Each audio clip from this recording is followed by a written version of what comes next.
If you stood on the frozen edge of the woods near Holtzwihr, France, on January 26, 1945, and looked through a pair of binoculars, you would have seen a spectacle that made absolutely no sense. Standing alone in a snow-covered field, facing the mechanized fury of the German 19th Army, was a figure that looked less like a soldier and more like a child wearing his father's uniform. He stood just 5 feet 5 inches tall. He weighed barely 110 pounds. He had a baby face that hadn't shaved in days because there was nothing to shave. By all the laws of biology and warfare, this boy should have been dead hours ago. Instead, Second Lieutenant Audie Murphy was about to become the single most dangerous human being on the planet. This was the Colmar Pocket, a brutal 70-mile bridgehead that the Germans had turned into a fortress of ice and steel. The thermometer had bottomed out at 14 degrees Fahrenheit. The ground was not just frozen. It was a sheet of iron that shattered shovels and froze the oil inside machine guns. In these conditions, mere survival was a victory. But for Company B of the 15th Infantry Regiment, survival had become statistically impossible. Audie Murphy looked around at his command. Weeks of savage fighting across southern France had reduced his company from a fighting force of 235 men to a ghost squad. There were no officers left. There were no sergeants to bark orders. There were only 18 exhausted, frostbitten survivors huddled in foxholes, praying for the sun to go down. 19 men. That was it. That was the only line of defense preventing the German army from breaking through and crushing the American division. To understand the sheer absurdity of this moment, we have to look back 3 years to a humid recruiting station in Greenville, Texas, in 1942. The world was at war, and Audie Murphy, a dirt-poor orphan who had dropped out of school in the 5th grade to pick cotton, wanted to do his part. He walked into the Marine Corps recruiting office with fire in his eyes. The recruiter looked at the skinny, malnourished teenager and didn't even hand him a pen. He laughed. He told Audie, "Son, you aren't built for war. You're too short. You're too light. The gentle breeze of a mortar shell would blow you over." Audie didn't argue. He just walked down the hall to the paratroopers. They weighed him and shook their heads. "You're underweight," they said. "The opening shock of a parachute would snap your neck." He went to the Navy. They rejected him. Every elite branch of the United States military looked at the outside package and deemed it worthless. They saw a frail boy who needed a hot meal, not a rifle. Finally, the Army infantry took him, not because they saw a hero, but because they needed bodies to absorb bullets.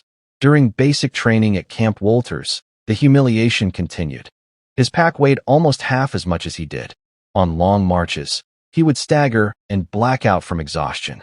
His drill sergeants, toughened veterans who prepared men for the slaughter of combat, actually tried to save him. They pulled him aside and offered him a transfer to the kitchen. They wanted to make him a cook or a baker. They said, "Murphy, you're not going to survive the front lines. Let us put you somewhere safe." It was an act of mercy. But Audie Murphy looked up at them, way up, and refused. He said, "I am not here to bake bread. I am here to fight." They let him go, shaking their heads, convinced they were signing his death warrant. They thought they were sending a lamb to the slaughter.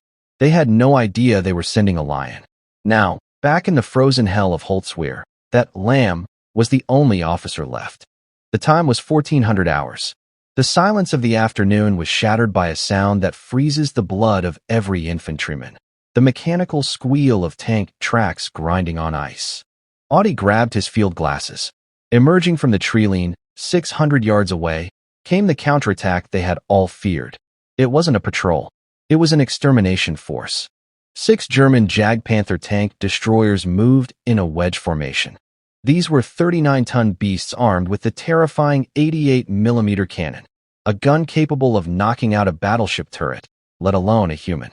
Swarming around the tanks were 250 German infantrymen from the elite 2nd Mountain Division, dressed in white snow capes that made them look like ghosts against the drifts. Murphy's defenses consisted of his 19 riflemen and 2 M10 tank destroyers that had been sent up for support. The M10s were lightly armored vehicles with open tops. Against Jagdpanthers, they were essentially tin cans. The battle began with a deafening crack. A German 88mm shell slammed into the first M10. The impact was surgical and devastating. The shell punched through the thin armor and detonated the ammunition stored inside. The vehicle didn't just catch fire, it erupted.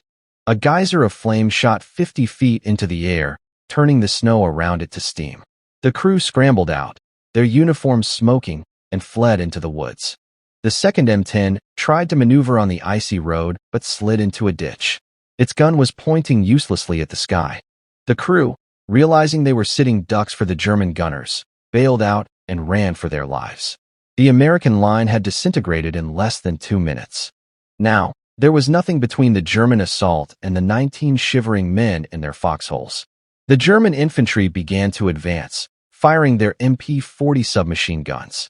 The bullets kicked up sprays of snow around Murphy's position. He looked at his men. He saw the terror in their faces. They were brave men, but this wasn't a battle. It was a massacre waiting to happen. If they stayed, they died. If they ran, the line broke. In that split second, Lieutenant Murphy made a decision that defied every instinct of self-preservation. He grabbed the field telephone and shouted to his men, "Get back! Get back to the woods! Fall back to the tree line." His men hesitated. "What about you, Lieutenant?" a sergeant screamed over the roar of the fire. "I'm going to cover you." Murphy yelled back, drawing his carbine. "That is a direct order. Go."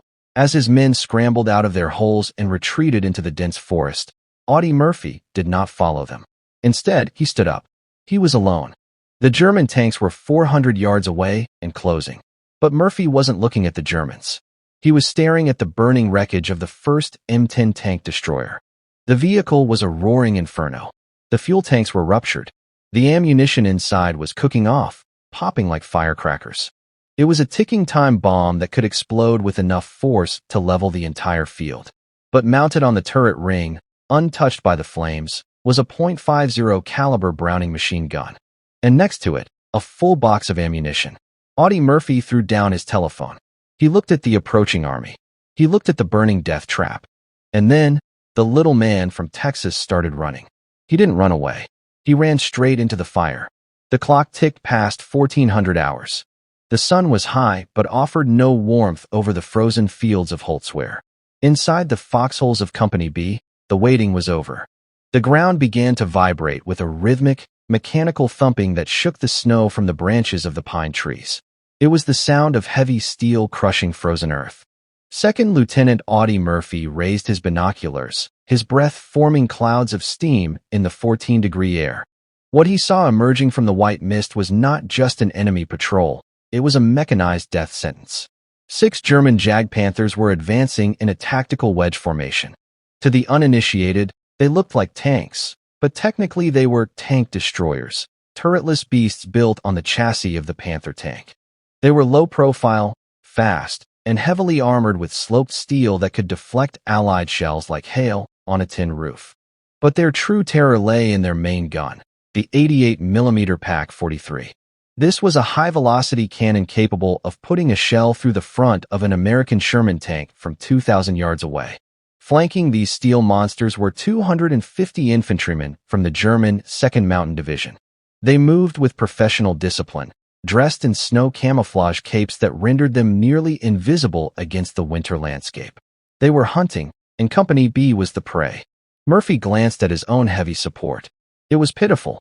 2 American M10 tank destroyers from the 601st Battalion had moved up to support his position. The M10 was a completely different animal from the German Jagdpanther. It was lightly armored, open-topped, and relied on speed rather than durability. In a head-to-head slugfest, the M10 was simply outclassed. And on this frozen afternoon, the mismatch would prove fatal in a matter of seconds. At 14:10, the lead Jagdpanther stopped. Its long barrel adjusted slightly. A flash of light, a cloud of smoke, and the supersonic crack of an 88mm shell tore through the air. The round slammed into the right-hand American M10. The physics of the impact were gruesome. The German shell didn't just penetrate, it cored the vehicle.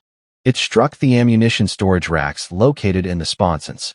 The result was an immediate, catastrophic deflagration. The M10 didn't just catch fire. It turned into a blast furnace. The crew scrambled out of the open turret, their uniforms smoking, rolling in the snow to extinguish the flames before retreating into the woods. The second M10 tried to maneuver to return fire, but the ground was a sheet of solid ice. As the driver gunned the engine, the tracks lost traction. The 30-ton vehicle slid sideways, helpless as a toy, and lurched into a drainage ditch. It stuck fast, tilted at a severe angle, with its main gun pointing uselessly at the clouds. The crew, realizing they were now a stationary target for the 88s, bailed out and sprinted for the tree. In less than 3 minutes, Audie Murphy's heavy support had evaporated. The American line was wide open. The German infantry, sensing the collapse, began to sprint forward, firing their MP-40 submachine guns. Bullets zipped over Murphy's head, snapping branches and kicking up sprays of ice. He looked at his 19 men. They were terrified. They were shivering not just from the cold, but from the adrenaline of imminent death. Murphy knew the calculus of war. If they stayed in these foxholes, they would be overrun and slaughtered in hand-to-hand combat within minutes. If they ran without cover, they would be cut down from behind. Audie Murphy grabbed the field telephone wired to battalion headquarters. "We are being overrun," he shouted. "The tanks are advancing." Then, he turned to his men. He looked at their frozen, dirt-streaked faces. These were the men who had followed him through Italy and France. He couldn't let them die here. "Get back!" Murphy screamed, his voice cracking over the roar of the approaching engines. "Pull back to the woods. Everyone, get out now." His men hesitated. The bond between soldiers is stronger than the fear of death. Sergeant Weisspfennig, Murphy's closest friend, yelled back, "We're not leaving you, Lieutenant." Murphy grabbed his carbine and fired a burst over the trench line. "That is a direct order, Sergeant. Get the men to the tree line. I will cover you. Go." Reluctantly, one by one, the men of Company B scrambled out of their foxholes and began to retreat through the deep snow, heading for the safety of the dense forest 200 yards behind them. Murphy stayed.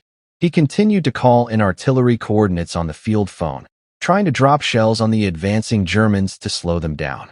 "Drop it closer," he yelled into the receiver. "Closer. 50 yards front." As the Germans closed to within 200 yards, the artillery officer on the other end of the line asked, "Lieutenant, how close are they?" Murphy replied, "Just hold the line. I'll let you talk to them in a minute." But his position was becoming untenable. The German tanks were firing machine guns directly at his foxhole. Murphy needed a better vantage point, and he needed a weapon that could stop an army. He looked to his right. There, burning furiously in the middle of the field, was the wreckage of the first M10 tank destroyer. It was a vision of hell. Black smoke billowed hundreds of feet into the air. The hull was glowing red from the heat of the internal fires. It was, literally, a ticking time bomb. The vehicle was fully loaded with high-explosive shells and gasoline. At any second, the heat would cook off the main magazine, and the resulting explosion would vaporize anything within 50 feet. But Audie Murphy saw something that no one else saw. Mounted on the turret ring of the burning destroyer, shielded momentarily by the smoke, was a Browning M2 .50 caliber heavy machine gun. The crew had abandoned it when they fled. The gun was intact, and next to it lay a full ammunition can. The Germans ignored the burning tank. In the logic of warfare, a burning tank is a corpse. You don't shoot at it, and you certainly don't expect anyone to be alive inside it.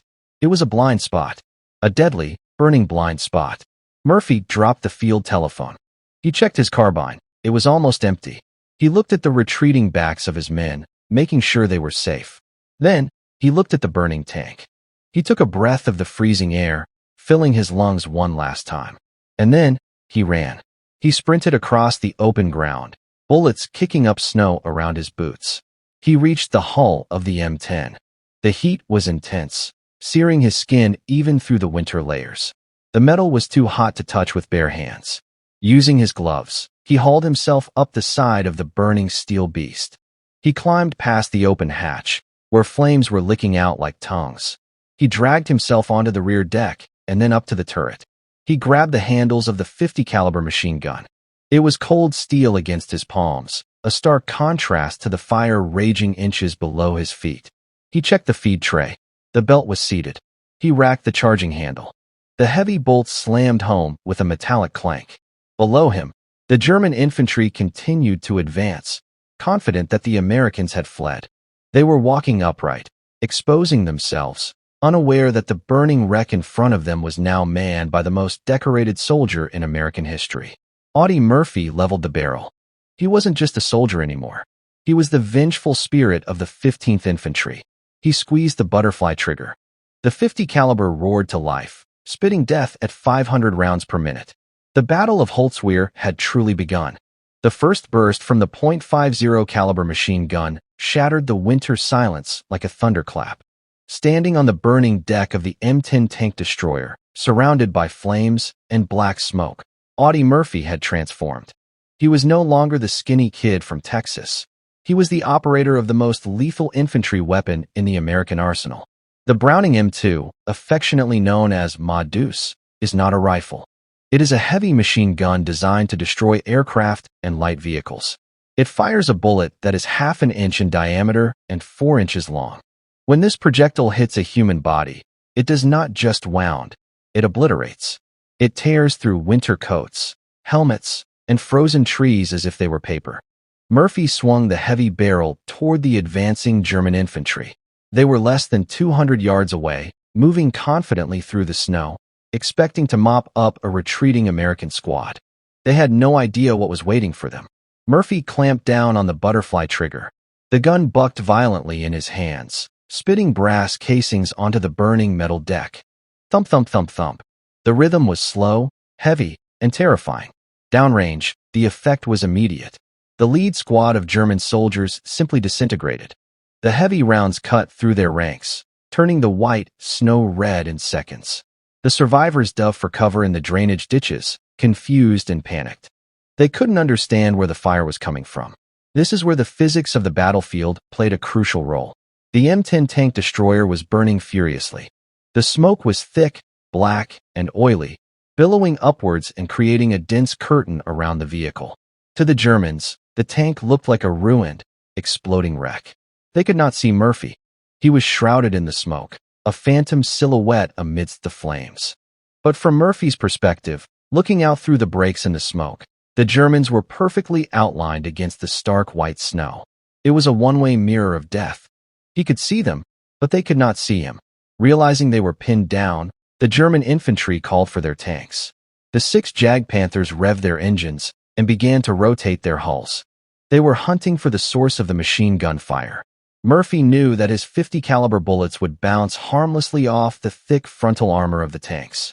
He couldn't kill the tanks with his gun, but he could strip them of their protection. In combined arms warfare, tanks and infantry must work together.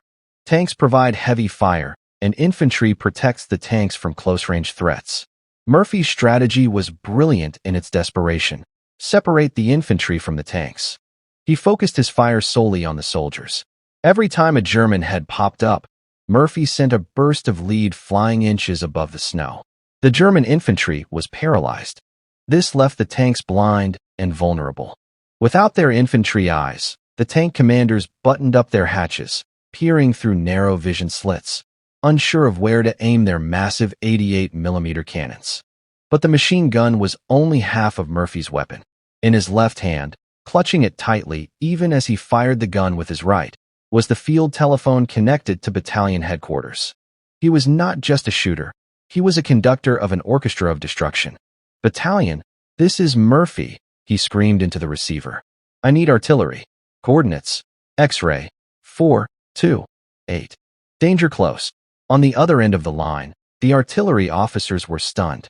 "Lieutenant, that is too close to your own position. We might hit you." "I don't give a damn," Murphy yelled back. "The Krauts are closer. Drop it now." Seconds later, the sky tore open. American 105mm howitzer shells began to rain down around the burning tank destroyer. The ground shook violently. Shrapnel whistled through the air, clanging against the hull of the M10. The explosions churned up geysers of frozen earth and snow, smashing into the German formations. Murphy was calling the strikes in on himself, using his own position as the bait to draw the Germans into a kill zone. The German tanks, confused by the artillery and the relentless machine gun fire, began to waver. They fired back, their machine guns raking the hull of the M10. Bullets sparked off the turret, inches from Murphy's legs. The heat from the fire below him was intensifying. The soles of his boots were beginning to melt. His trousers were singed. He was fighting a war on two fronts. The Germans in front of him, and the fire beneath him. Then it happened. A German sniper, or perhaps a stray machine gun bullet, found its mark. The round struck Murphy in the leg. The impact spun him around. It felt as if someone had hit him with a sledgehammer. He collapsed onto the burning deck. Blood began to soak into his frozen trousers. The pain was blinding, a sharp, white-hot agony that shot up his spine. For a normal man, this would have been the end. The shock alone should have incapacitated him. He lay there for a second, gasping for air, the smoke filling his lungs. But Audie Murphy was not a normal man. The adrenaline coursing through his small frame was overriding the physiological response to trauma. He gritted his teeth, grabbed the handles of the machine gun, and pulled himself back up. He stood on his wounded leg, ignoring the blood filling his boot. He was not done. He swung the gun back toward the enemy. The Germans, seeing the fire pause for a moment, had started to move up again. Murphy unleashed a long, sustained burst. He cut them down before they could take 10 steps. He was shouting into the phone again. Correct fire. Drop it 50 yards closer. They are right on top of me. Lieutenant, that's right on your position, the artillery officer protested. Just fire the damn guns. Murphy roared. The artillery fell closer. The concussions were enough to rattle his teeth. The Germans were in chaos. They were facing a ghost. They shouted to each other, "Who is shooting? Where's the platoon?" They believed they were facing a fortified pillbox or a hidden squad of heavy weapons. They could not conceive that a single boy, standing on top of a bomb, was holding back an entire company. The battle raged for 20 minutes, then 30, then 40. Murphy's ammunition was running low. The belt was feeding through the gun, the brass pile growing higher. His face was black with soot, his eyes wide and manic. He was a demon of fire and ice. The German tanks, blind and stripped of their infantry support, began to retreat. They couldn't advance without risking being flanked. The infantry, broken by the invisible machine gun and the precise artillery, began to fall back. Murphy didn't stop. As long as he had bullets, he fired. As long as the phone line held, he called down thunder. He was single-handedly breaking the spine of the German advance. But the fire inside the M10 was reaching critical mass. The flames were now curling around the ammunition storage. The metal was groaning. The time bomb was about to go off. Murphy fired his last belt. The bolt locked back. The gun clicked empty. He stood there for a second, swaying on his wounded leg, watching the Germans retreat into the woods. The silence returned, replaced only by the roar of the fire beneath him. He had held the line. But now, he had to survive the explosion. The heavy bolt of the Browning M2 machine gun slammed forward on an empty chamber. Click. That sound was louder than any explosion. It signaled the end of the ammunition belt. For nearly an hour, Second Lieutenant Audie Murphy had stood alone on the burning deck of the M10 tank destroyer, holding back an entire German company. He had fired over 3,000 rounds. He had turned the snowy field of Holtzwihr into a graveyard. But now, the gun was silent. Murphy stood there for a moment, swaying on his wounded leg.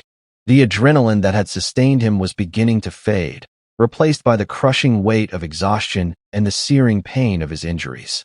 The heat rising from the vehicle was no longer just uncomfortable, it was infernal. The flames were curling around his boots, singeing the leather. The paint on the turret was bubbling and peeling away. The steel beneath him was groaning, a metallic shriek indicating that the structural integrity of the tank was failing. The beast was dying, and it was about to take everything with it. He released his grip on the machine gun handles. His gloves were charred black. His uniform was soaked in blood and sweat, riddled with shrapnel holes. He looked out at the tree line where the Germans had retreated. They were gone. He had won. Slowly, painfully, Murphy began to climb down. Every movement was agony. His leg throbbed with every shift in weight. He slid down the scorching armor of the hull and dropped into the deep snow. The shock of the cold against his burns was electric. He didn't run. He couldn't. He simply turned his back on the burning wreck and began to walk toward the woods where his men were hiding. He had taken perhaps 10 steps, maybe 20 yards, when the physics of the fire finally caught up with the high explosives stored inside the M10. Boom. The explosion was tectonic. The M10 didn't just break apart. It ceased to exist. The turret, weighing several tons, was blown high into the air, spinning like a tossed coin. A shock wave of superheated air and shrapnel tore through the forest, snapping pine trees in half. The concussion knocked Murphy forward, stumbling into the snow. But he didn't stay down. He pushed himself up, dusted off the debris, and kept walking. He didn't look back. Behind him, a mushroom cloud of black smoke rose into the winter sky, marking the spot where one man had defied an army.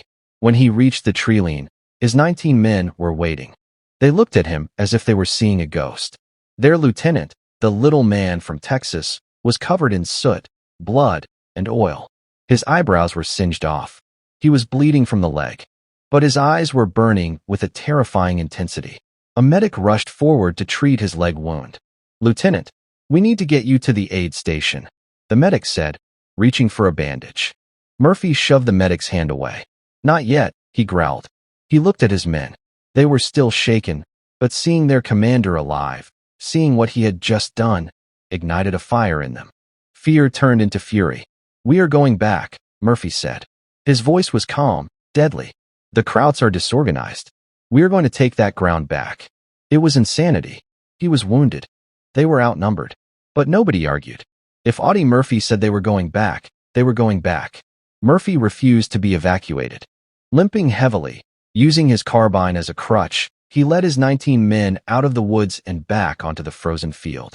They launched a counterattack against the German positions. The Germans, who were already confused and demoralized by the invisible army that had decimated their ranks, were caught completely off guard. They couldn't believe the Americans were attacking. They broke and ran. Murphy and his men swept through the village of Holtzwihr. They cleared house after house, pushing the Germans back to the Rhine.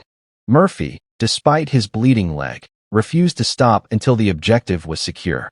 Only when the battle was won, only when the line was re-established, did he finally allow himself to collapse. Months later, on June 2, 1945, near Salzburg, Austria, the United States Army formally recognized the impossible. Lieutenant General Alexander Patch, the commander of the 7th Army, stood before Audie Murphy. The general looked at the small, baby-faced soldier standing at attention. It seemed inconceivable that this boy was the same man described in the official report.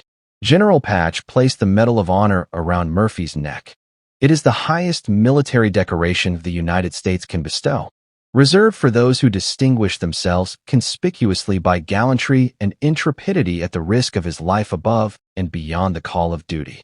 The citation read, "Second Lieutenant Murphy's indomitable courage and his refusal to give an inch of ground saved his company from possible encirclement and destruction, and enabled it to hold the woods which had been the enemy's objective." But the medals didn't matter to Murphy. He didn't fight for the ribbon, or the glory, or the history books. He fought for the 19 men shivering in the foxholes behind him. He fought because, in his own words, "They were killing my friends." By the end of the war, Audie Murphy had earned every single combat award for valor available from the U.S. Army, as well as French and Belgian decorations for heroism. He was 21 years old. He was a national hero. He was the shortest giant. But the war was over, and a new battle was about to begin. The battle with the memories of what he had seen and what he had done on that frozen field in France. When Audie Murphy returned to the United States in 1945, he was treated like a god. His face graced the cover of Life magazine. Parades were thrown in his honor from Texas to New York.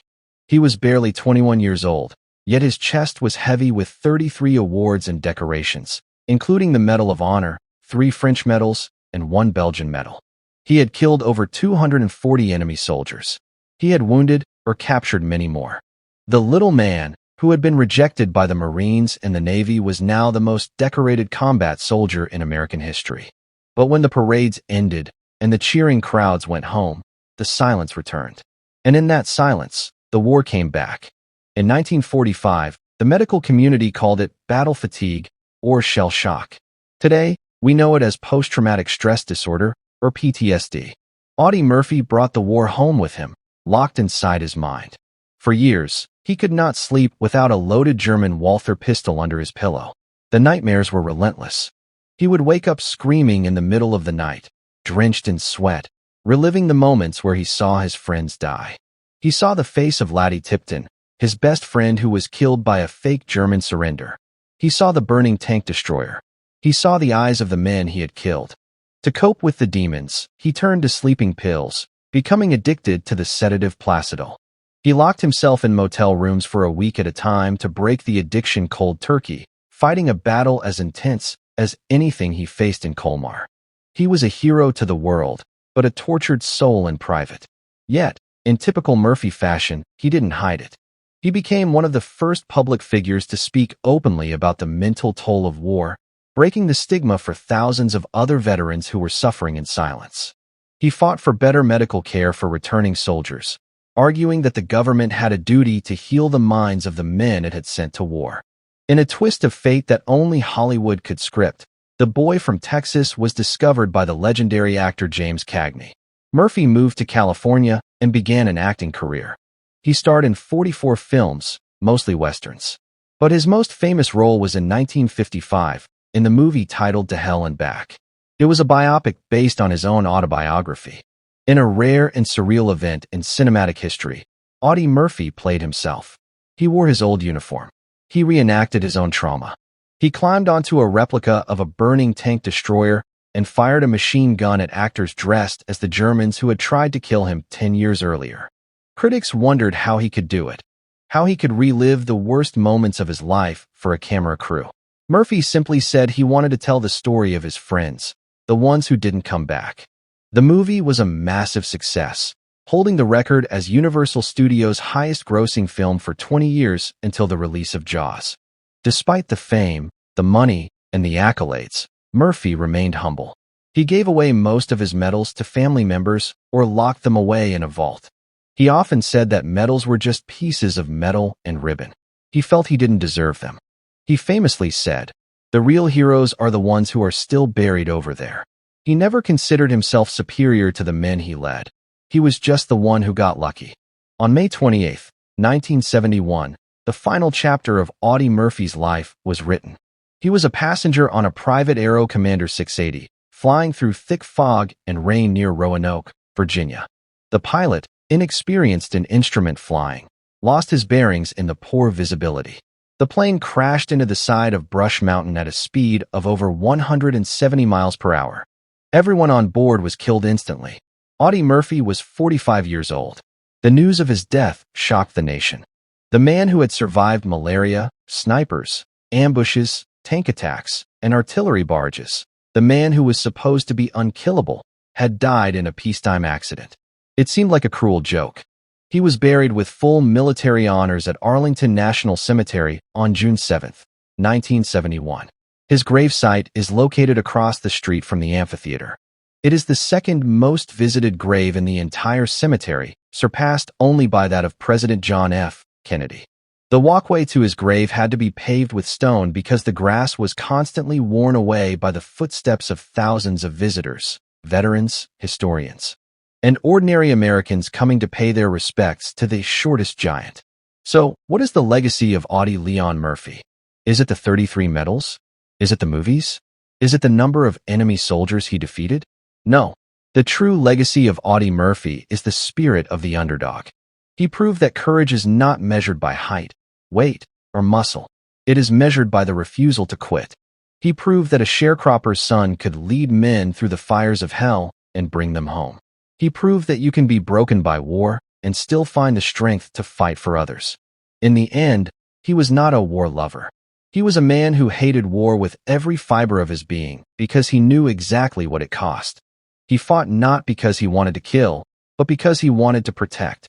On that freezing day in Holtzwihr, when he stood alone on a burning tank, he wasn't thinking about medals. He wasn't thinking about Hollywood.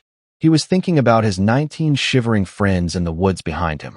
And in a world of numbers, statistics, and odds, he taught us one final, undeniable lesson. One man, no matter how small, can stand against the tide of history and say, "Not today." Rest in peace, Lieutenant. The line is held.